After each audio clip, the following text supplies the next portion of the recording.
So hey guys, welcome back to my channel. तो आप लोग कैसे हो? आई होप आप लोग अच्छे होंगे। मैं भी बिल्कुल अच्छी हूँ। तो आज मैं जिस सॉन्ग पे रिएक्शन करने वाली हूँ, सॉन्ग का नाम है ले लो पुदीना 2 हम लोग देखते हैं कि कैसा ये सॉन्ग है। अगर अच्छा लगा तो फिर बात करेंगे। वीडियो खत्म होने के बाद देखते हैं कैसा मेरा रिएक्शन रहता है इस वीडियो को देखने के बाद।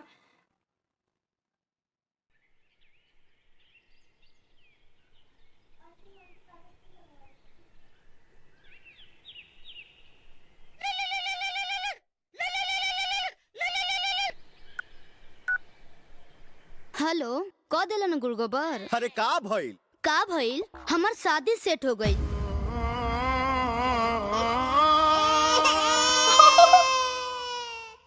भैया, ए भैया, का हो गइल? ये तोतला अले उसमें माल भी दे था, दब इसमें दे भी था है। तब ते थाने में रहेला।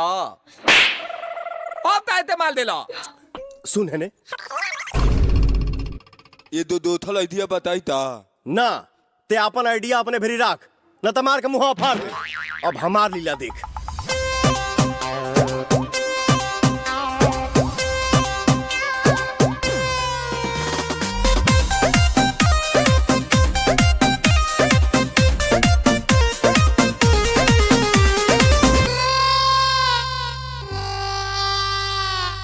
मिले खाती तोहरा से काका ना कोई नी हो। राहे राहे गलिए गलिए ठेलबो चलाई नी हो। हेने आ ना जहे जहे जइबू तहे तहे आइब ए जान। ले लो पुदीना पुदीना। तोरा ससुरा में तोरा गलिया में मिले हम आइब ये जान। तो ले लो पुदीना चिलाइब ये जान। तोरा ससुरा में मिले हम आइब ये जान। तो ले लो पुदीना चिलाइब ये जान।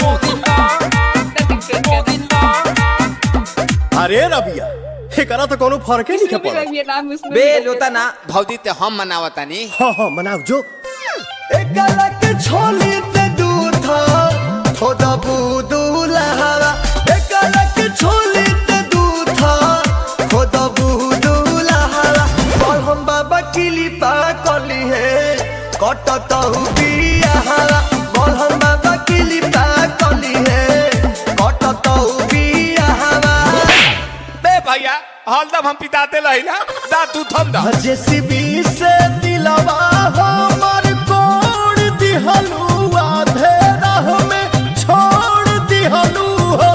कजइबू ससुराना पवन जस बरेंड मिली मारदा सेकंड हैंड मिली हो। कजइबू ससुराना पवन जस बरेंड मिली मारदा सेकंड हैंड मिली हो। बाबूजी के पगड़ गिरई कैसे, जगवा में नमः हंसई कैसे।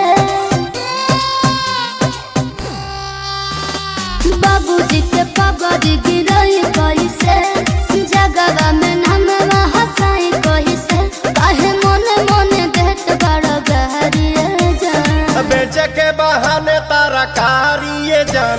तमिले खाती आइब ससुरारिए जान। बेचे के बहाने तारा कारिए जान। तमिले खाती आइब ससुरारिए जान। ता भैया, ताम हो देलू।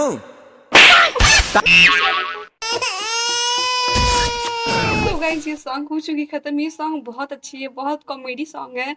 मतलब सुनने के बाद दिल खुश हो जाता है बिल्कुल। अगर दिल किसी का सैड हो या फिर उसका मूड ऑफ हो तो ये सॉन्ग सुन लीजिए, मूड बिल्कुल फ्रेश हो जाएगा। मुझे बहुत अच्छी लगी ये सॉन्ग। आपको मेरी रिएक्शन कैसी लगी गाइस? अगर अच्छी लगी हो तो मेरे चैनल को सब्सक्राइब कर दीजिएगा, वीडियो को लाइक कर दीजिएगा, बेल आइकन को प्रेस कर दीजिएगा। मैं ऐसी ऐसी न्यू रिएक्शन वीडियो आप लोगों के लिए लाती रहूँगी गाइस। कमेंट करना मत भूलिए गाइस। मैं भी नई हूँ, आप लोग मेरा सपोर्ट कीजिए। मिलती हूँ नेक्स्ट वीडियो में। Bye, take care.